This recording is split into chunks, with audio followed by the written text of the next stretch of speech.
కీర్తన పాడదాం.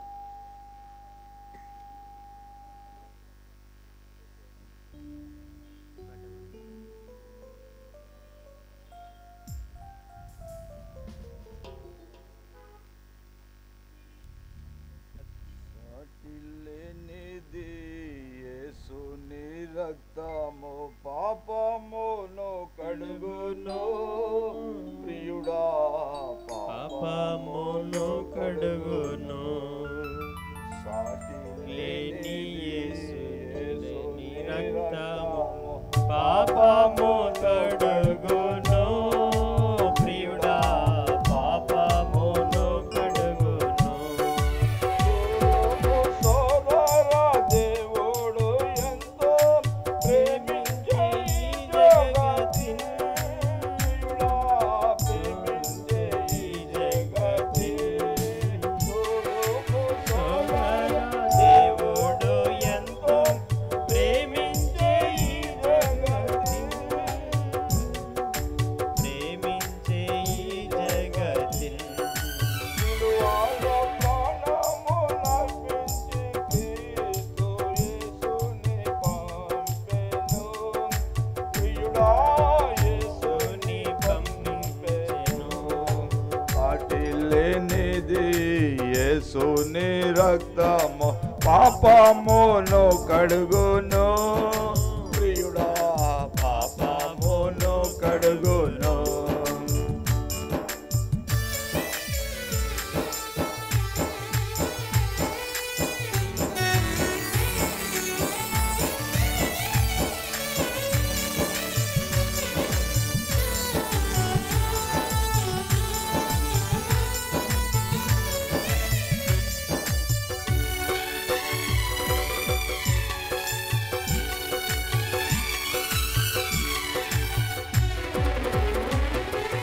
లోకము నరుజంచి క్రీస్తు ప్రభువు ప్రాణము బలిగానిచ్చే ప్రియుడా, ప్రాణము బలిగానిచ్చే. లోక పాపమెల్ల సిలువలో తొలగించే మను ప్రియుడా, తొలగించే శాపము. సాటిలేనిది యేసుని రక్తము పాపమును కడుగును ప్రియుడా, పాపమును కడుగును.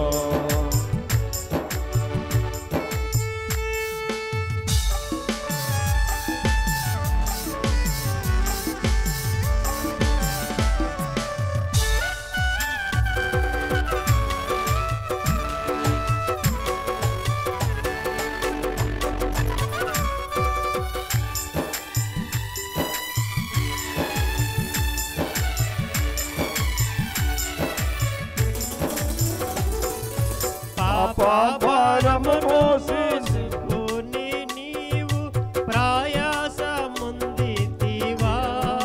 ప్రియుడా, ప్రయాసముందితివా. పాపభారం కొని యేసుని పాపము ఒప్పుకొని యేసు పాదములు చెంత చేరుము ప్రియుడా, చేరుము ప్రియుడా. సాటిలేనిది యేసుని రక్తము పాపమును కడుగును ప్రియుడా, పాపమును కడుగును. సాటిలేని యేసుని రక్తము పాపమును కడుగును ప్రియుడా, పాపమును కడుగును.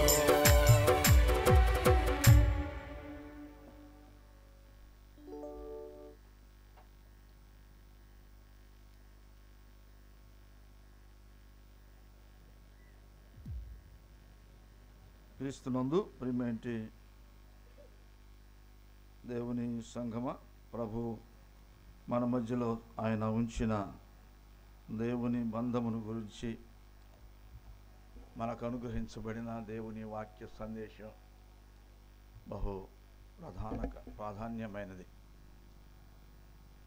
ఈ లోకంలో దేవుని కొరకు దేవుని చేత ఏర్పాటు చేయబడిన దేవుని సంఘము పరిశుద్ధ దేవుని గురించిన ప్రయాస సంఘము ఆ యేసు రక్తము చేత బంధించబడిన వారమై ఇప్పుడు క్రీస్తు యేసునందు ఆయన పిల్లలముగా ఇటువంటి సభలను ప్రభు మనకు అనుగ్రహించాడు. కాబట్టి ఆయనతో మన బంధాన్ని ఆశీర్వాదకరముగా వృద్ధి పొందించుట కొరకు అనుగ్రహించబడిన ఈ దినము మనం ఇంకొక ప్రసంగాన్ని విందాం. దైవజనులు పెద్దలు విల్సన్ గారు మన మధ్యలో ఉన్నారు. వారు దేవుని వాక్యాన్ని అందిస్తారు. నేను ప్రార్థన చేసుకుని దేవుని దాసులకు ఆ సమయాన్ని ఇద్దాం. పరిశుద్ధుడు తండ్రి, సర్వాధికారి, మీకు వందనాలు. మేము మీ పిల్లలము, మీ సంబంధులం కాబట్టి ఇక్కడ కూర్చున్నాం. మా తండ్రి, ఇప్పుడు రాబో దినములలో మాకు ఆయనే మా జీవం. ఇప్పుడున్న జీవం కానీ రాబో దినముల్లో వచ్చే జీవం. సదాకాలము సజీవులుగా ఉంటామనే శుభ నిరీక్షణ బంధం మీ పిల్లలుగా ఉన్న మాకు అనుగ్రహించారు. వందనాలు. మరొకసారి నీ దాసుని ద్వారా మీ స్వరం వినటానికి మేము ఎదురు చూస్తుండగా ప్రభువా, నీ దాసుడు విల్సన్ గారిని బలపరచండి. మీ స్వరముతో మేము సమృద్ధిగా జీవం పొందుటకు దీవించమని యేసుక్రీస్తు పరిశుద్ధ నామములో ప్రార్థన చేసి వేడుకొంచున్నాం తండ్రి. ఆమేన్.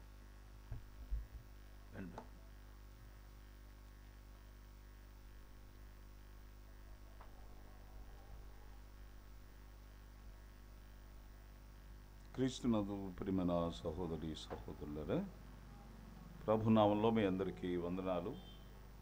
ప్రభు మనల్ని ప్రేమించి అనుగ్రహించిన ఈ ప్రత్యేక సభల సందర్భాన్ని బట్టి ప్రభుని స్తుతిస్తున్నాను. ఇంతవరకు దేవుని సేవకులు, సహోదరులు, ప్రియులు పాల్సన్ అన్నగారు మనకు అనుగ్రహించిన లేఖన సత్యాలను బట్టి దేవుణ్ణి స్తుతిస్తూ ఉన్నాను. వారికి నా ప్రత్యేక ధన్యవాదాలు. ఈ సమయంలో మన ధ్యానం కొరకు దైవ గ్రంథమైన బైబిల్లో నుండి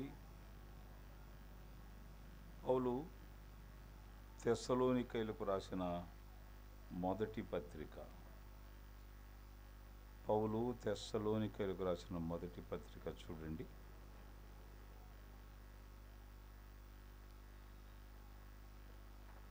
మొదటి అధ్యాయం, మొదటి వచనం. తండ్రి అయిన దేవుని యందును మన ప్రభు అయిన యేసుక్రీస్తునందును ఉన్న తెస్సలోనికైల సంఘమునకు పౌలును, సిల్వానును, తిమోతియును శుభమని చెప్పి వ్రాయునది కృపయు సమాధానమును మీకు కలుగునుగాక. ప్రార్థన. ప్రేమగల తండ్రి, కృపగల దేవా, మహోన్నతుడా, మా రక్షక, మీ పాదాల కొందనాలు, స్తోత్రాలు, స్తుతులు చెల్లిస్తున్నాం. మీ పాదపీఠం మాకు అనుగ్రహిస్తున్నారు. మీ వేద పాఠాన్ని ప్రసాదిస్తున్నారు. ఒకరిద్దరు ముగ్గురు దేవుని సేవకులు వరుసగా వాక్యం అందించడానికి మీరు మాకు అనుగ్రహించారు. స్తోత్రాలు. మరికొద్దిసేపు మీ బుద్ధి మాటలు వినడానికి ఆశపడుతున్నాం. నిలిచిన నన్ను మరుగుపరచండి తండ్రి. మరుగైన మన్నాను మాకు అనుగ్రహించండి ప్రభువా. మీరే మాట్లాడి మహిమ ఘనత ప్రభావం పొందమని యేసు నామంలో ప్రార్థించి వేడుకుంటున్నాం తండ్రి. ఆమెన్. ప్రియమైన సహోదరి సహోదరులారా, పౌలు తెస్సలోనికైలకు రాసిన మొదటి పత్రిక మొదటి అధ్యాయం మొదటి వచనాన్ని మనం చదువుకున్నాం. ఈ పత్రిక పౌలు రాసిన పత్రికలలో ప్రథమ పత్రిక, ఫస్ట్ ఎపిసోడ్. అంతేకాకుండా నూతన నిబంధనలో కూడా ప్రథమ పత్రిక, సువార్తల కంటే ముందు ఇది వ్రాయబడింది. ప్రథమ పత్రికగా ఈ పత్రిక ప్రస్తావించబడింది. ఈ రెండు విడతలుగా రెండు పత్రికలు ఈ సంఘానికి పౌలు రాశాడు. 17వ అధ్యాయంలో అపోస్తల కార్యాల గ్రంథంలో పౌలు తెస్సలోనిక ప్రస్తావన తేవడం చూస్తాం. మొదటి వచనం, పౌలు అంఫిపొలి అపొల్లోనియ పట్టణం మీదుగా తెస్సలోనికకు వచ్చెను అని మనం చూస్తాం. పౌలు తన రెండవ మిషనరీ యాత్రలో దర్శించిన తెస్సలోనిక దర్శించాడు, సంపాదించాడు కూడా. పౌలు దర్శించాడు అంటే అది సంపాదించకుండా ఉండడు. పౌరుషగాడు, ప్రయాసపడేవాడు, ప్రయత్నం విఫలయత్నం అవ్వడం అనేది తనకు ఇష్టం ఉండదు. అలాగ పరిచర్య జరిగించిన సేవకుడు. ఈ రెండవ దండయాత్ర పౌలు చేసినప్పుడు తెస్సలోనికను దర్శించడం జరిగింది. మొదటి దండయాత్ర 13వ అధ్యాయంలో ప్రారంభిస్తాడు. ఒక్కొక్క వైవిధ్యాన్ని వీటిల్లో ఆయన చూపిస్తాడు. మొదటి దండయాత్రలో బర్నబాను వెంట పెట్టుకుని వెళ్తాడు. ఇద్దరు కలిసి వెళ్తారు. ఉదయం చదువుకున్నాం కూడా. ఏమని చదువుకున్నా? పిలిచిన పని కొరకు వారిని ప్రత్యేకపరచండి అని పరిశుద్ధాత్ముడు అంటాడు. ఎవరిని? పౌలును బర్నబాను, లేక సౌలును బర్నబాను. మొదటి దండయాత్ర వాళ్ళిద్దరే చేశారు. మొదటి దండయాత్రలో వారు సెలూకయ, కుప్ర, పాపు, పంపూలియా, ఈ విధంగా అంతియోకయ, పిసిదియా అనే ప్రాంతాలు దర్శించి, ఇంకా ఇతర ప్రాంతాలు దర్శించి మొదటి దండయాత్ర చేశారు. రెండవ సువార్త దండయాత్రకు ఒక వైవిధ్యాన్ని తీసుకుని వచ్చారు వాళ్ళు. ఒక వైవిధ్యం, ఒక వ్యత్యాసం తెచ్చారు. అదేమిటంటే, అన్నా మన ఇద్దరం వెళుతున్నాం పరిచర్యకు, అలా కాదు, మనతో పాటు యవనస్తులను కూడా మనం ప్రోత్సహించాలి అని యవ్వన విశ్వాసులను పరిచర్యలోనికి ప్రోత్సహించడం అనే ఒక ప్రక్రియకు అంకురార్పణ చేసినవాడు, ఆవిష్కరించినవాడు పౌలు లేక సౌలు. మనమే కాదు, ఇంకా మన సంఘంలో యవనస్తులు ఉన్నారు, ఆసక్తి గలవారు ఉన్నారు, వాక్యాన్ని చెప్పడానికి లేక వెంట రావడానికి, పరిచర్య చేయడానికి, పనులు చక్కబరచడానికి ఉన్నారు. కనుక వారిని మనం ప్రోత్సహించాలనే ఒక నూతన కోణాన్ని ఆవిష్కరించాడు. చూడండి, అది మనం చూస్తాం. 16వ అధ్యాయంలో అప్పుడు మార్కొను మారు పేరు గల 37 వచనం, యోహాను వెంట పెట్టుకుని పోవడానికి బర్నబా ఇష్టపడెను అని మనం చూస్తాం. ఆ తర్వాత శైలను వెంట పెట్టుకొని పౌలు, బర్నబాను వెంట పెట్టుకొని, జాన్ మార్కును వెంట పెట్టుకుని బర్నబా, ఇలాగ ఈ పరిచర్య ఇక్కడ చేస్తారు. అంటే యవనస్తులను వెంట పెట్టుకుని వెళ్ళాలి పరిచర్యలో అనే ఒక వైవిధ్యం. ఒక చదువుకున్న వ్యక్తి సంఘంలోనికి వచ్చిన తరువాత డిగ్రీలు రాసుకోవడం అనేది సాధారణంగా కనిపిస్తుంది. నేను అది చదివానన్నా, ఇది చదివాను, ఆ డిగ్రీ, ఈ డిగ్రీ, డిగ్రీ మీద డిగ్రీ, చదువు మీద చదువు, దేశం మీద దేశం, ఇలా చెప్పుకోవడం మనం చూస్తాం. పౌలు ఎంత చదువుకున్నాడో మనకు ఇతిమిద్ధంగా తెలియదు, కానీ ఆయన చదువు ఎంత ప్రయోజనకరమైందంటే తన చదువు, తన తెలివితేటన్ని సంఘంలో ప్రయోగించాడు. అందుచేత తన చదువు సంఘం కొరకు, తన ఉద్యోగం సంఘం కొరకు, తన ప్రయాణం సంఘం కొరకు, తన పరిచర్య సంఘం కొరకు, తన యాత్ర సంఘం కొరకు, యేసుక్రీస్తు తర్వాత సెకండ్ లైన్ లీడర్షిప్కి వచ్చాడు. బైబిల్లో నూతన బంధంలో ప్రథమంగా యేసుక్రీస్తుని మనం తీసుకుంటే, ఆయన తర్వాత ఎవరైనా ఆలోచన చేస్తే మనకు కనబడేది పౌలు. ఒక వైవిధ్యం, ఒక ప్రత్యేకత, ఒక మంచి వైఖరి. పౌలు బర్నబా ఇద్దరు కలిసి రెండుగా వేరై, ఒకరేమో సైలస్ని తీసుకుని మరొకరు జాన్ మార్క్ని తీసుకుని వెళ్తారు. ఇది రెండవ దండయాత్ర. చూడండి, మూడవ దండయాత్ర మనం చూస్తాం. 18వ అధ్యాయం చూడండి. 18వ అధ్యాయం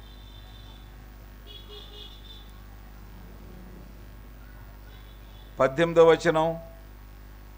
అపోస్తల కార్యాల గ్రంథం అండి. పౌలు ఇంకను బహుదినములు అక్కడ ఉండిన తరువాత సహోదరుల సెలవు పుచ్చుకొని తను మొక్కుబడి ఉన్నందున కెంక్రేయలో తలక వెంట్రుకలు కత్తిరించుకొని ఓడ ఎక్కి సిరేకు బయలుదేరును. ప్రిస్కిల్లా ఆకులా అనువారు అతనితో కూడా భార్యాభర్తల్ని పరిచయం చేస్తున్నాడు. పరిచర్యలో ఎంత సొగసైన వరవడి పరిచర్యలో, ప్రోత్సహించడంలో. ఒక వ్యక్తిని ప్రోత్సహించాలంటే చాలా క్యాలిక్యులేషన్లు ఉంటాయి ఈ రోజుల్లో. అతను ఎవరు? మనోడేనా? అతను ఎవడు? మనకు దగ్గరేనా? మన గ్రూపేనా? ఇలాంటివి.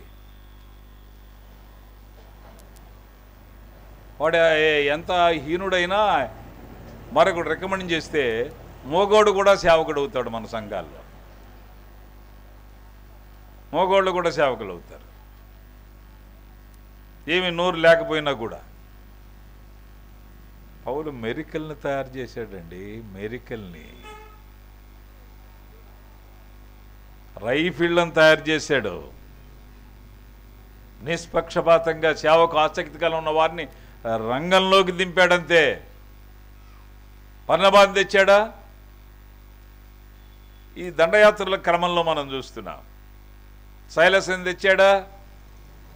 జాన్ మార్క్ని తీసుకుని వచ్చాడా? వాళ్ళతో దండయాత్రలు చేశాడా? ఇప్పుడు అలా కాదు, అకులా ప్రిస్కిల్లాలను తీసుకుని వస్తున్నాడు. అమ్మా మీరు వస్తారా? వస్తానన్నా నేను. నువ్వేం చేస్తావు తల్లి? మేము పరిచర్యకి వెళ్తాంగా. ఎదిండున్నా, నేను బట్టలు ఉతుకుతా, వండుతా, అంట్లు తోముతా, బట్టలు ఆరేస్తా, మీకు పరిచర్య చేస్తానన్నా, నన్ను ఉండనివ్వండి అన్నా. గంభీరమైన సేవ జరిగింది 3వ దండయాత్రలో. ఫిలిప్పీలో సంఘము స్థాపించబడింది. అన్యులు ధన్యులయ్యారు, అనేకులు రక్షించబడ్డారు, ప్రభు సన్నిధికి రాగలిగారు. ప్రియులారా, ఒక విప్లవం తెచ్చాడు. సంఘాల ఎడల శ్రద్ధ చూడండి ఎంత గొప్పగా ఉందో. పరిచర్యల శ్రద్ధ చూడండి ఎంత గొప్పగా. అందుకని పౌలు ఒక మాట అంటాడు చూడండి. కొరింథీయులకు పౌలు రాసిన 2వ పత్రికలో తన మనోవేదన తెలియజేస్తున్నాడు. తాను సంఘాల ఎడల తనకున్న మనోవేదన తెలియజేస్తున్నాడు. ప్రియులరా, మనోవేదన తెలియజేస్తూ ఏమంటున్నాడో చూడండి. ఇన్ని జరుగుతుండగా 28వ వచనం. కష్టములతోనూ తరచుగా జాగరణములతోనూ ఆకలి దప్పులతోనూ తరచుగా ఉపవాసములతోనూ 27 చదువుతున్నా. 11:27 అండి. కొరింథీయులకు రాసిన 2వ పత్రిక. చలితోనూ దిగంబరత్వంతో ఉంటిని, ఇంకను చెప్పవలసిన అనేకములు ఉన్నవి. ఇవియుగాక సంఘములను అన్నిటిని గూర్చిన చింతయు నాకు కలదు. అన్నిటిని గూర్చిన, ఈ మాట అండర్లైన్ చేసుకోవాలి. మన అసెంబ్లీస్ అన్నీ తెలుసా నీకు? నువ్వు ఒక సేవకుడు అడిగితే మనం చెప్పగలమండి? సంఘములు అన్నిటిని కూర్చా, గ్రూపులు అయిపోయాయి కదా.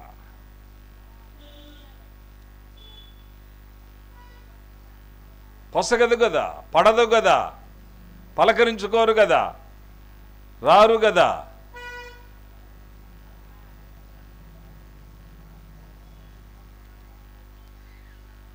నేను ఒక సేవకుడిని అడిగాను, అన్నా మేము కనిగిరిలో ఇద్దరం స్పీకర్సం, ఆయన అగ్రగామి సేవకుడు, నన్ను కూడా వేశారు. ఆయనతో పాటు ఇద్దరం ఒకే గదిలో ఉన్నాం, వసతి ఇచ్చారు. నేను సంభాషణలో, అన్నా మేము సభలు పెట్టుకుంటాం వస్తారా అన్నా. ఆయన అన్న మొదటి మాట ఏమిటంటే, ఎవరెవరు వస్తారన్న మీ దగ్గరికి అన్నాడు. అంటే గ్రూప్ బయటికి తెచ్చుకోవాలి.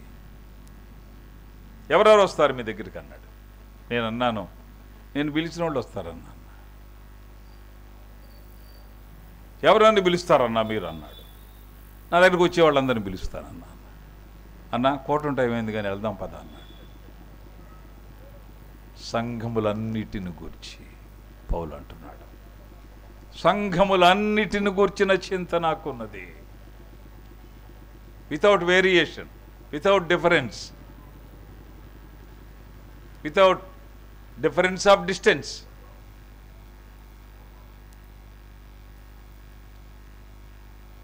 పల్నాడోళ్ళ పడమటోళ్ళ ఎవరు కావాలి నీకు?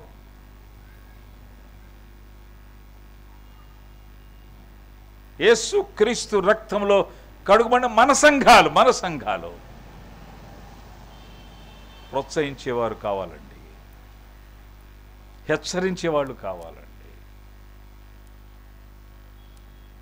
వాక్యం అందించి వారిని ఆదరించేవాళ్ళు కావాలి. అన్నం పెట్టక్కర్లా, అన్న అంటే చాలు వాళ్ళు కరిగిపోతారు.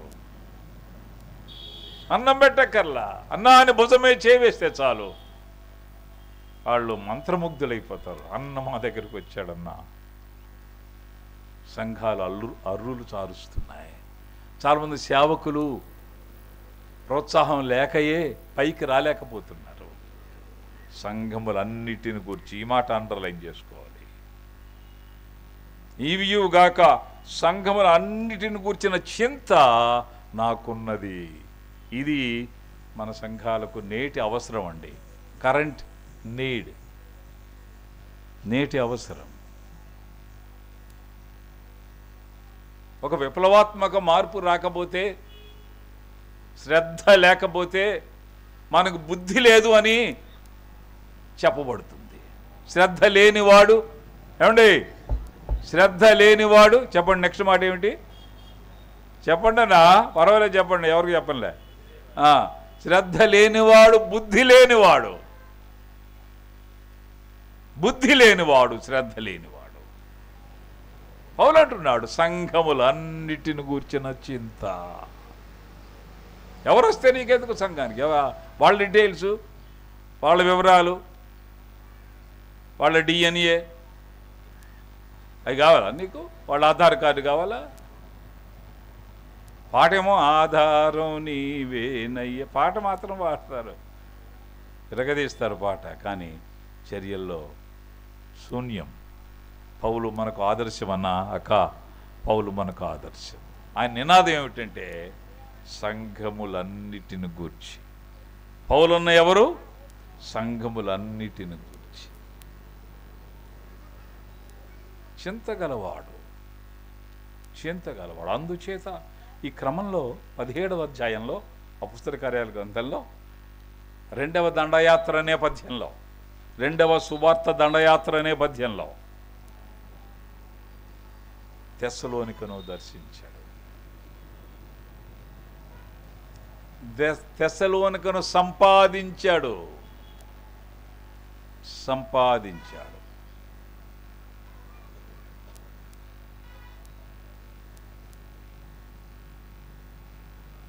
ఇటీవల ఒక పత్రిక చూశాను నేను, అందులో వ్రాయబడింది అఖిల అని పెట్టారు. అఖిల పెద్దలు, విశ్వాసులు, సేవకుల సదస్సు. అయితే ఆంధ్ర నుండి వచ్చే వారికి అనుమతి లేదు, ప్రవేశం లేదని పెట్టారు ఒక లైన్. చాలా బాధ కలిగింది ఆ పత్రిక చూసి, చాలా బాధ కలిగింది.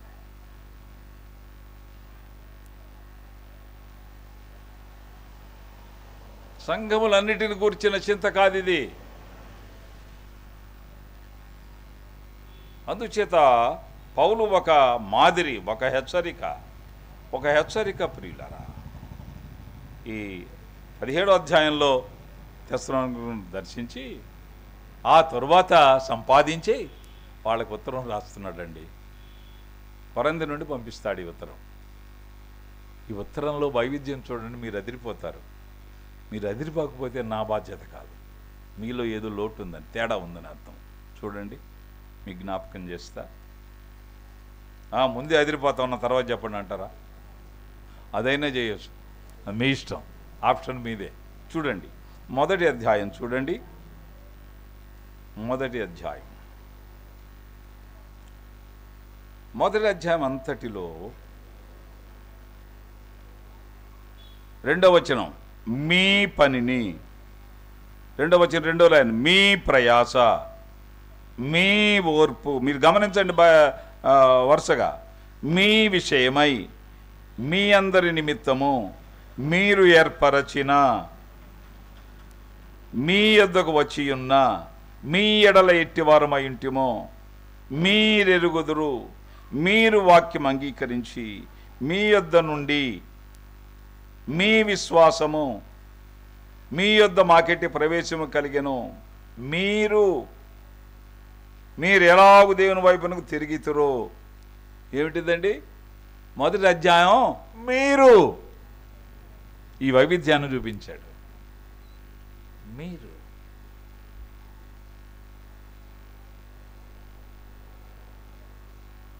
వాళ్ళని ఉద్దేశించి రాస్తూ మీరు అని సంబోధిస్తున్నాడు, హెచ్చరిస్తున్నాడు. మేమంటే పౌలన్నకి ఎంత ప్రేమ అనుకోరండి? తప్పకుండా. ఇన్ని మీరులు చూస్తే ఎవరు నీరు గారకుండా ఉంటారండి?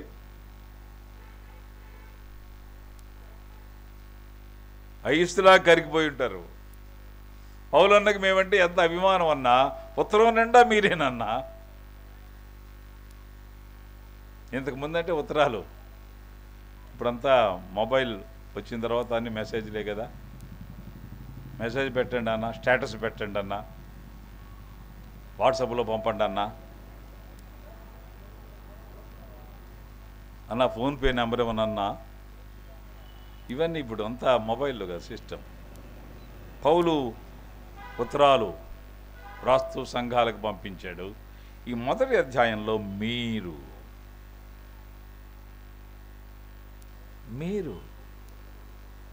మీరందరూ అన్నమాట. చూడండి, మొదటి అధ్యాయం మీరు. ఈ వైవిధ్యం ఎంత సొగసుగా ఉంటుందో చూద్దాం. 2వ అధ్యాయం చూడండి. మా ప్రవేశము వ్యర్థము కాలేదు, మేము ఫిలిప్పిలో ముందు శ్రమపడి మా బోధ కపటమైనది కాదు. 3వ వచనంలో గమనించండి. 4, మాకు అప్పగించుటకు యోగ్యులని. 6వ వచనం, మేము క్రీస్తు యొక్క అపోస్తలమై ఉన్నందున. 7వ చివరి భాగం, మేము మీ మధ్యను సాధులమై ఉంటిమి. 9వ వచనం, మేము మీలో ఎవరికైనా భారంగా ఉండకూడదని. 9వ వచనం చివరి భాగం. 10వ వచనం, మేము విశ్వాసులైన మీ ఎడల మీ ఎదుట ఎంత భక్తిగాను. 12వ వచనం, మేము మీలో ప్రతివాన్ని హెచ్చరించుచు. 13వ వచనం, మేమును మానక దేవునికి కృతజ్ఞతాస్తుతులు చెల్లించుచు. 17వ వచనం, సహోదరులరా మేము శరీరం బట్టి కొద్ది కాలం మిమ్మను ఎడబాసి ఉన్నను. 18వ వచనం, మేము మీ యొద్దకు రావాలని ఉంటిమి. 19వ వచనం, మా నిరీక్షణ. 20, నిశ్చయముగా మీరే మా నిరీక్షణ. 17వ వచనం, మేము. ఇందులో 2వ అధ్యాయంలో ఎక్కువ ఏం కనిపిస్తున్నది? ఏమండి,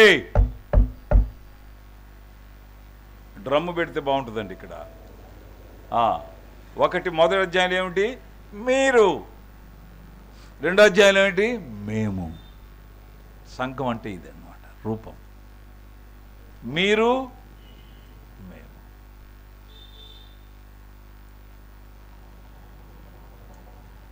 ఈ ఉత్తరాలలో ఈ వైవిధ్యాన్ని చూపించాడు పౌలు. మీరు అని ప్రస్తావించారు. అన్నా మీరే కాదన్నా, మేము కూడా మీ పరిచయలో భాగస్వామ్యం కలిగి ఉన్నాం. మమ్మల్ని మర్చిపోవద్దు, మేము కూడా భాగస్వామ్యులమే. పరిచర్య, ఉమ్మడి పరిచర్య ఇది.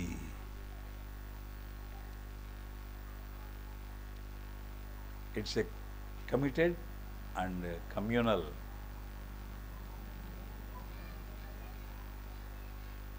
ఉమ్మడి పరిచర్య. మనమందరం కలిసి, మీరు మేము కలిసి పనిచేస్తున్నాం, పరిచర్య చేస్తున్నాం. ఈ బంధం, దీన్ని బాండింగ్ అంటాం. మీరు మేము కలిసి చేసేదన్నా సేవ అంటే. సేవకులుగా మేము, పెద్దలుగా మేము, విశ్వాసులుగా మీరు, సంఘస్థులుగా మీరు, సంఘాల్లో వాక్యం అందించేవారిగా మేము. ఈ బాండింగ్, ఈ బంధం పౌలు ఉత్తరాల్లో కూడా చొప్పించాడండి. మనం వాటిని చదువుతున్నప్పుడు ఈ నెట్వర్క్ మనకు కనిపిస్తుంది. శ్రద్ధగా చదువుతుంటే అందులో ఇవి బయటకు వస్తాయి. మొదటి అధ్యాయంతో ఏమిటి చెప్పండి? మీరు. రెండో అధ్యాయం మేము. చూడండి మూడో అధ్యాయం, మీరు ఎదిరిపోతారు.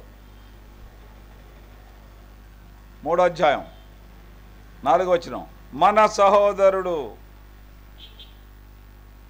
తర్వాత 4వ చివరి భాగం మనము. 6వ వచనం మమ్మును.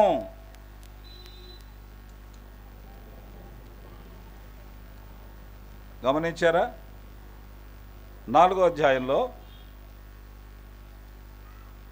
మనము, మమ్మును, మేము. 9వ వచనం.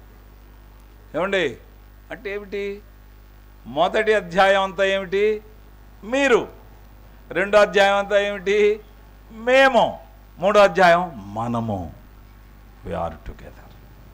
ఎంత సొగసుగా ఆయన ఆవిష్కరించాడో చూడండి. ఉత్తరాల్లో కూడా ఈ విధానం ఆయన చొప్పించాడు. మనం వాళ్ళ లోతుల్లోకి వెళితే నిశ్చితంగా పరిశీలిస్తే కానీ ఇవన్నీ బయటికి రావు. మనము కలిసి ఈ పరిచర్య చేస్తున్నాం. పరిచర్య మన అందరిది, మన సంఘాలు, మన సహవాసాలు.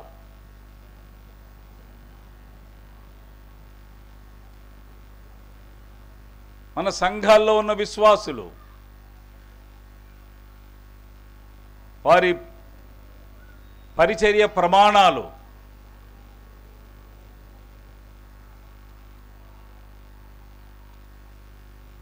ఇవి తెలియజేస్తూ ఉత్తరం రాశాడు. అందుచేత మీరు అని మొదటి అధ్యాయం, మేము అని 2వ అధ్యాయం, మనము అని 3వ అధ్యాయం. 4వ అధ్యాయం చూడండి. 4వ అధ్యాయం చూడండి. ప్రభువైన యేసు. మొదటి వచనం. 2వ వచనం ప్రభువైన యేసు. 6వ వచనం ప్రభువు. 7వ వచనం దేవుడు. 8వ వచనం పరిశుద్ధాత్మను. చూడండి ఇప్పుడు చెప్పండి. మొదటి అధ్యాయం ఏమిటి? మీరు. రెండో అధ్యాయం ఏమిటి? మేము. మూడో అధ్యాయం ఏమిటి? మనము. 4వ అధ్యాయం ఏమిటి? ప్రభువు. ఇది కాక సంఘాల్లో ఏముంటుందన్నా? ఇది ఆవిష్కరించాడు ప్రభువుని గురించి ప్రస్తావిస్తూ ఈ 4వ అధ్యాయంలోనే పరలోక ప్రస్తావన తెస్తాడు. సంఘము ఎత్తబడుట అనే సంగతి 4వ అధ్యాయంలో వ్రాస్తాడు. సంఘము ఎత్తబడుట వ్రాశాడు. ప్రియులరా, ర్యాప్చర్ అంటారు ఇంగ్లీష్లో. ర్యాప్చర్ అనే మాట బైబిల్లో ఉన్నట్టు లేదు, కానీ సంఘము, విశ్వాసులు పైకెత్తబడుట అనే ఒక ప్రక్రియ వ్రాయబడింది. అంటే ప్రభువు పరలోకం రెండు ఆవిష్కరించాడు 4వ అధ్యాయంలో. ప్రభువు పరలోకం ఆర్భాటముతోనూ ప్రధానంతో శబ్దంతోనూ దేవుని బోరుతోనూ పరలోకం ప్రభుదికి వచ్చును. క్రీస్తు నుండి మృతులైన మనము మొదట లేతుము, ఆ మీదట సజీవులమని నిలిచిన మనము వారితో కూడా ఏకముగా పరమండలములకు మేఘముల మీద కొనుపోబడుదుము. కాగా మీరు మనం సదాకాలం ప్రభుతో కూడా ఉందుము. ఇట్టి మాటల చేత ఒకరినొకరు ఆదరించుకొనుడి. పరలోక ప్రస్తావన తెచ్చాడు. సంఘంలో కంటికి కనిపించని పరలోకం ఉంది. ప్రభు రాకతో అది ప్రత్యక్షమవుతుంది. పూరి గుడిసె కాదు, చిన్న మందిరం కావచ్చుగాక, చిన్న వసతులు కావచ్చుగాక, పెద్ద సంఖ్యలో సంఘము లేకపోవచ్చు, అప్పుడే ప్రారంభించిన పరిచర్య కావచ్చుగాక, ఆటుపోట్లు, ఇబ్బందులు, ఇక్కట్లు, పోరాటాలు ఉన్న పరిస్థితులు కావచ్చుగాక. కానీ ఒక సత్యం ఉన్నది అందులో. ఏమిటది? అందులో పరలోకముంది. పూర్వ గుడిచెల మందిరంలో పరలోకముంది.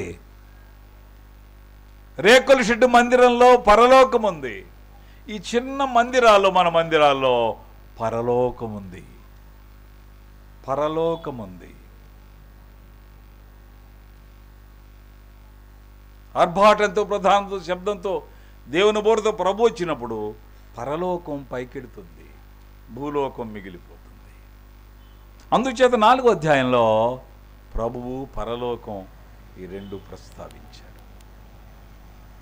ఉత్తరాలు రాస్తున్నప్పుడు పౌలు చూపించిన వైవిధ్యం ఎంత సొగసుగా ఉందో మనం గమనించండి. ఇప్పుడు చెప్పండి, మీరు ఇప్పుడు చెప్పండి. 1వ అధ్యాయం ఏమిటి? మీరు. 2వ అధ్యాయం ఏమిటి? మేము. 3వ అధ్యాయం ఏమిటి? మనము. 4వ అధ్యాయం ఏమిటి? ప్రభువు, పరలోకము. 5వ అధ్యాయం చూడండి. 5వ అధ్యాయంలో మనం ఏం చూస్తామంటే లేఖనాలు ఇలాగ తెలియజేస్తున్నాయి. 5వ అధ్యాయం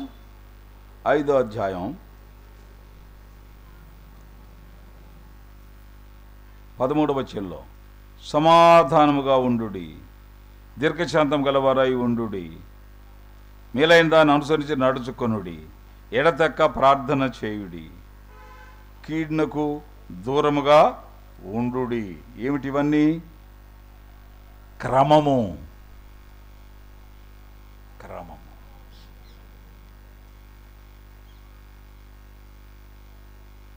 పరలోకం వెళ్ళేవాళ్ళు భూమి మీద క్రమం కలిగి ఉంటారు. అది గొడవ.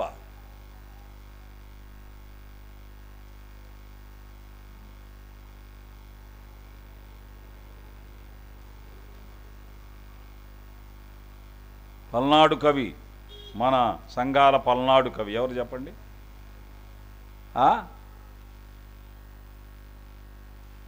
ఎవరు మన సంఘాల పల్నాడు కవి?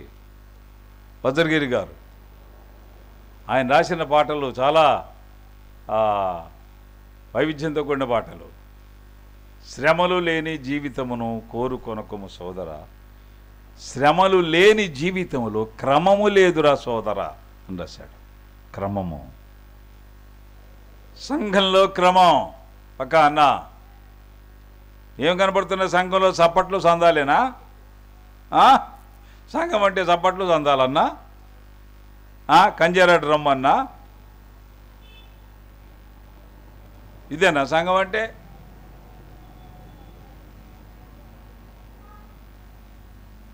ఒక తమ్ముడు అన్నాడు నాతో, అన్నా మీరు పలానా చోట వెళ్ళి పని చేయమన్నారు, గత 2 ఏళ్ళకి పని చేస్తున్నానన్నా దేవరపల్లి దగ్గర, కొంతమంది కూడుకుంటున్నారు, ఎలా ఉంది మరి పరిచర్య అంటే, చప్పట్లే కానీ సందాలు పట్టడం లేదన్నా అన్నాడు. ఓ పని చేయబోయా, చప్పట్లు తగ్గి సందాలు పెంచమను అన్న. వాటేం పెంచుతారు? చప్పట్ల కొరకు, సందాల కొరకు, దందాల కొరకు కాదు. సేవ మనం ప్రారంభిస్తే నమ్మకంగా వినండి,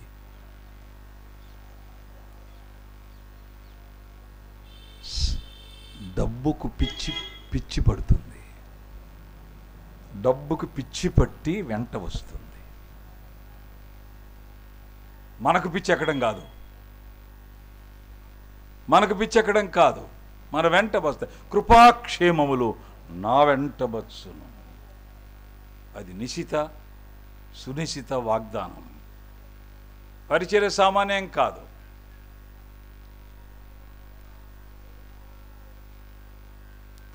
పరిచర్యలో ప్రభు తన వాగ్దానాలు నెరవేరుస్తాడు. చెయ్యాలే కానీ దేవుని కార్యాలు మనం చూస్తాం. అందుచేత క్రమము చాలా తప్పనిసరి ప్రియులరా. సంఘానికి క్రమము ఉండాలి. రాజీ లేని క్రమం. ఇటీవల మన సంఘాల్లో చూస్తున్నాం, అన్య ఉపన్యాసకుల దాడి జరుగుతుంది. మన సంఘాలకు చెందిన వాళ్ళు కాదు, వాళ్ళు విపరీతంగా తిరుగుతున్నారు, విపరీతంగా పిలువబడుతున్నారు, విపరీతంగా వాడబడుతున్నారు. ఎక్కడ లేని ఒక వెర్రి తలలు వేయడం అంటారే, వెర్రి తలలు వేస్తున్న చెట్టు పిచ్చికాయలు కాయడం, వెర్రికాయలు కాయడం అంటారు కొన్ని చెట్లకు. అలాగన్నమాట. ఈ మన కాలంలో అన్య సేవకులు, మన సంఘాల మూలాలే తెలీదు, మన సంఘాల పునాదులు తెలీదు, మన సంఘాల క్రమం కాదు. మేము బ్రదర్ని సంఘాలని వాళ్ళు చెప్పలేరు. అడిగండి స్టేజ్ దిగ్గానే, అన్నా మీరు బ్రదర్ కాదయ్యా. ఎలా వచ్చాడు? ఎవరు పిలిచారు? ఎవరు తెచ్చారు? బ్రదర్ సంఘం కాని వాళ్ళు బ్రదర్ సంఘాలకు ఏమి క్రమం నేర్పిస్తారు? మంచివాళ్ళు కావచ్చు వాళ్ళు, కానీ మన సంఘాలు కాదు. గొప్పవాళ్ళు కావచ్చు వాళ్ళు, మన సంఘాలు కాదు. బాగా చదువుకున్న వాళ్ళు కావచ్చు వాళ్ళు, మన సంఘాలు కాదు. పలుకుబడి ఉన్నవాళ్ళు కావచ్చు వాళ్ళు, మన సంఘాలు కాదు. ఈ పౌరుషం చచ్చిపోయింది చాలా ఈ కాలపు నాయకులలో. సిగ్గుపడాలండి, సిగ్గుపడాలి.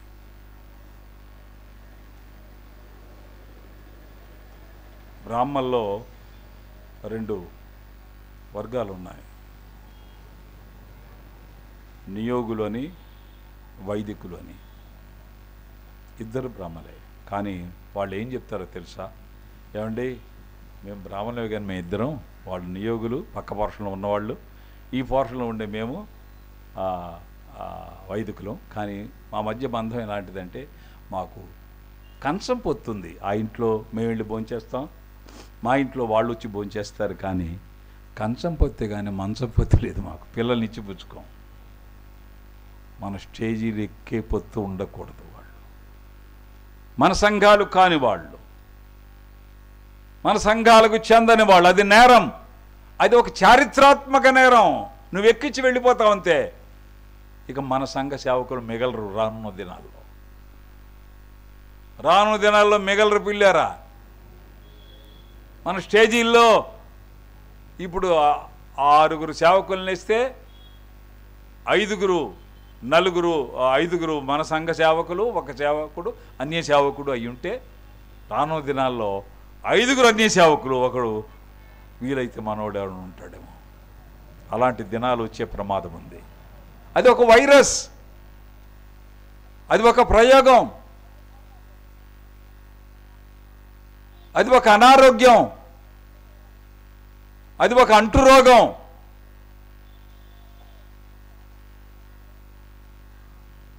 మన సంఘానికి చెందితే మోగొండి పెట్టు, వింటాం, మేము వింటాం, తలూపుతాం,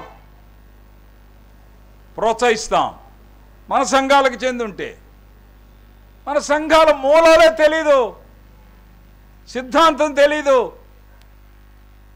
బుద్ధి ఉందా లేదా మనకు అని ఎవరైనా అడగరా? క్రమము. ఈ 5వ అధ్యాయంలో క్రమం మనకు కనిపిస్తుంది. క్రమ ప్రస్తావన. ఈ 5వ అధ్యాయం అంతా క్రమమే. అలా ఉండండి, ఇలా ఉండండి, ఇలా చేయాలి, అలా చేయాలి, ఇలా చేయకూడదు అనే మాటలే కనిపిస్తాయి. అందుచేత క్రమము చాలా ప్రధానం. అసలు తెస్సలోనిక అంటే అర్థం ఏమిటో తెలుసా? అన్యాయము జయించినది అని అర్థం.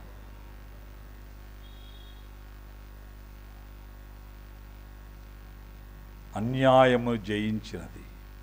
సంఘములో ఉన్న ఒక ఇజం ఏమిటంటే జయిస్తుంది.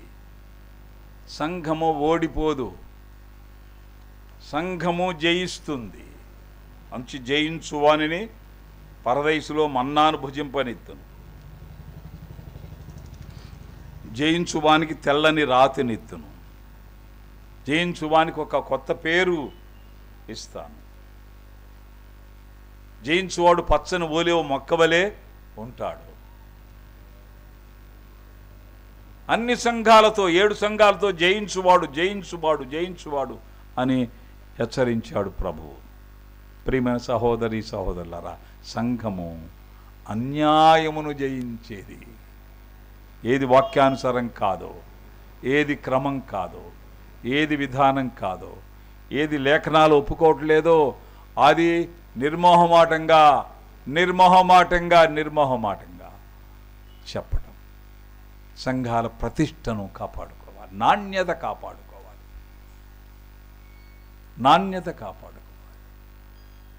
50 పాలిస్టరు 50 కాటన్ అంట షర్టు. ఎందుకండి అది? ఒకటేమో ముడుచుకుపోతూ ఉంటుంది, ఒకటేమో ఎదురు తిరుగుతూ ఉంటుంది. 50-50 కాదు, 100% మన సంఘాల నాణ్యత.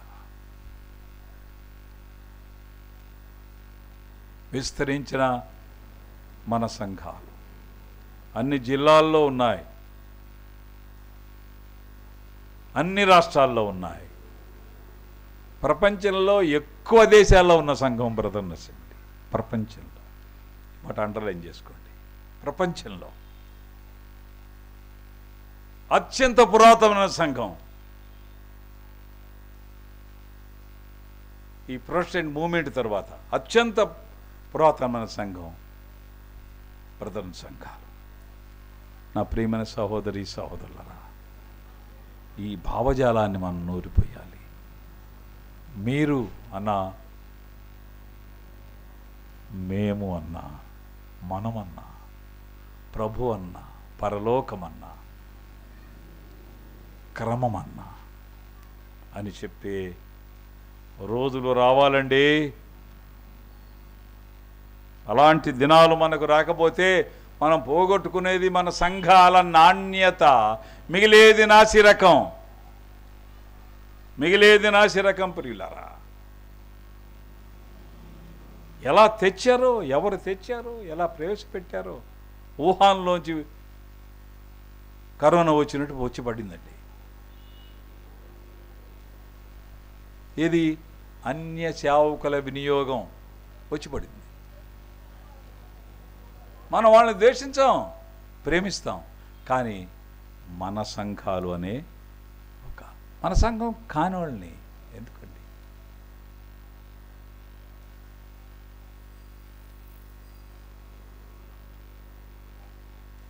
మన సంఘం కాదు. మన సంఘ సిద్ధాంతాలను ఒప్పుకోరు కాక ఒప్పుకోరు, పైగా ఎగతాళి చేస్తారు, హేళన చేస్తారు. మీ వాక్యం క్రమం అన్నా నిజమన్నా అని చెప్పమనండి. అది చెప్పి బ్రదర్ సిద్ధాంతం వాక్యానుసారం అని మొదలుపెట్టండి. వాక్యం మొదలుపెట్టమనండి. వాక్యం చెప్పరు. నీకెందుకు వాళ్ళ మీద యావా? మనకుండాలండి బుద్ధి.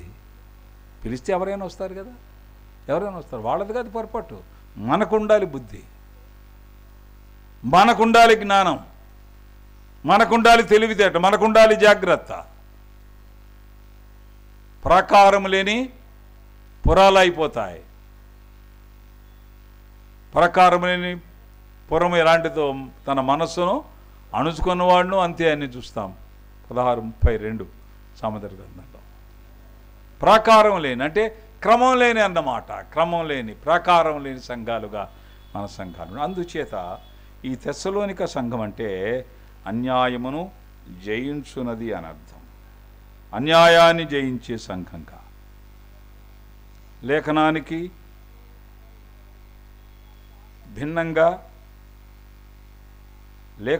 భిన్నంగా ఉండే అంశాలను ఒప్పుకోదు. అందుచేతనే చివరిగా ఈ మాటలు చెప్పి నేను ముగిస్తాను. చూడండి, 1:6 తెస్సలోనికీయులకు రాసిన పత్రిక 1:6. మమ్మును ప్రభును పోలి నడక. ఉమ్మడిగా అన్ని అధ్యాయాల్లో రాయబడింది. మమ్మును ప్రభును పోలి నడక. చూడండి 2:12 చూడండి.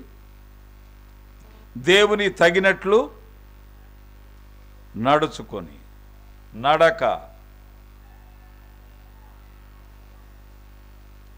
2:14 శ్రమలను జయించి నడుచుకోవడం.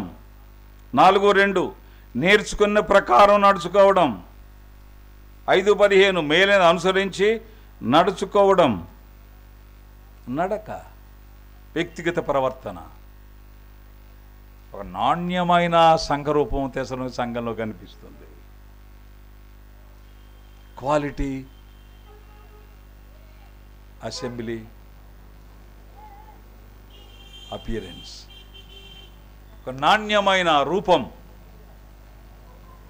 తెసలోనిక సంఘంలో కనిపిస్తుంది. అందుచేత అందరికంటే ముందు రాశాడు ఈ పత్రిక. పత్రికలు రాయడం మొదలు పెడితే ఎవరికి రాయాలనుకున్నాడు అనుకుంటా పౌలు అనుకుని, తెస్సలోనిక వాళ్ళకి రాద్దాం, వాళ్ళు అన్యాయాన్ని జయించేవారు. తెస్సలోనిక వాళ్ళకి రాద్దాం, వాళ్ళు దేవుని వాక్య ప్రకారం నడిచేవాళ్ళు. 5 అధ్యాయాలు ఉంటే 5 రకాల నడకలు ప్రస్తావించబడ్డాయి ఇందులో. వాక్యానుసారంగా నడిచేవాళ్ళు, వాళ్ళకి రాస్తాను ఉత్తరం. వాళ్ళకి రాస్తే ఏం రాస్తాను తెలుసా? అన్నా, తెస్సలోనిక సంఘస్థులారా, అన్నా, అక్క, మీరే కాదన్నా, మేము ఏకమైతే అన్నా మనమవుతాం. మనందరం కలిసి ప్రభు రాకడలో పైకెత్తబడతాం. అంతవరకు మనం క్రమము కలిగి నడుచుకుందాం. ఇదండి ఈ పత్రిక. క్రమము కలిగి నడుచుకుందాం. అందుచేత ప్రియమైన సహోదరి సోదరులారా, మనం లేఖనాలు ధ్యానం చేస్తున్నప్పుడు ఇలాంటి పరిస్థితులు, ఇలాంటి వైవిధ్యాన్ని పౌలు తెస్తున్న సత్యం మనకు కనిపిస్తుండగా మన సంఘాలను మనం ప్రొటెక్ట్ చేసుకుందాం, కాపాడుకుందాం. ప్రియులా, అన్యత ప్రవేశించకుండా, క్రమానికి భిన్నంగా ఉండకుండా ప్రభు క్రమాన్ని పాటించేవాడు. 5 రొట్టె 2 చేపలు వచ్చినప్పుడు ఏం చెప్పాడు ఆయన? తినండి అన్నాడా? పంక్తులుగా కూర్చో. క్రమం. ఆయన క్రమము, మెల్కీచెదెకు క్రమాన్ని పాటించిన వాడు. అందుచేత ఈ మధ్యాహ్నం వేళ, ఈ సాయంత్రం వేళ ఒక ప్రార్థన మనం చేయాలి మన చుట్టూ. మా సంఘంలో, మా సంఘ చారిత్రాత్మక సంఘాలు మీరు మాకు ఇచ్చారు, చిన్నవి కావచ్చయ్యా. పరలోకం నమోదైంది మా సంఘంలో, పరలోకం నమోదైంది. పరలోకానికి వెళ్ళే మీ బిడ్డలు ఉన్నారు. అందుచేత క్రమాన్ని కలిగి మేము జీవించేవారిగా మాకు సహాయం చేయండి. మా నడక లేఖనానుసారంగా ఉండినట్లుగా సహాయం చేయండి. మాకు ఈ ధోరణివ్వండి. మీరు, మేము, మనము, ప్రభువు, పరలోకము, క్రమము అనే ఈ ధోరణి మాకు ఇవ్వండి ప్రభువా. నాణ్యమైన సంఘాలుగా మా సంఘాలు ఉండడానికి మమ్మల్ని మేము ప్రతిష్ఠించుకుంటున్నాం అని చెప్దామా? సంఖ్య పక్కన పెట్టండి, ఎంతమందో తర పక్కన పెట్టండి. నాణ్యత ఖరీదైంది. బంగారం ఎంత పెద్ద గోల్డ్ మ్యాన్ మెడలో ఉన్న బంగారంకి ఒకే విలువ, మన చేతిలో ఉన్న బేసరకు కూడా విలువే, అంతే విలువ. బంగారం అలాంటిది, వ్యత్యాసం చూపించదు. అలాగో ఈ నాణ్యత మనం కాపాడుకుంటూ ప్రభు కొరకు నమ్మకంగా జీవిద్దాం. సరేనా? ప్రార్థన. ప్రేమగల తండ్రి, కృపగల దేవా, మహోన్నతుడా, మహాఘనుడా, మా రక్షక, మీ పాదాలకు వందనాలు, స్తోత్రాలు, స్తుతులు చెల్లిస్తున్నాం. మీ హెచ్చరికలు మాకు శిరోధార్యం, మీ మాటలు మాకు నాయన అత్యవసరం. పెడదారి తొక్కకుండా సంఘ విధానాలు, మా సంఘాలు దోచుకొనబడకుండా, అన్యాక్రాంతం కాకుండా, అన్యాయమైపోకుండా, అన్యాయము జయించున్నది అనే భావం కలిగిన తెస్సలోనిక సంఘంలాగా మా సంఘాలు ఉండునట్లుగా కృప చూపించండి. ఆలకించిన మీ బిడ్డలను దీవించండి తండ్రి. ఆ ప్రకారం జీవించడంలో మీ సహాయం దయచేయమని యేసు నామంలో ప్రార్థించి వేడుకుంటున్నాం తండ్రి. ఆమేన్. రండి బ్రదర్.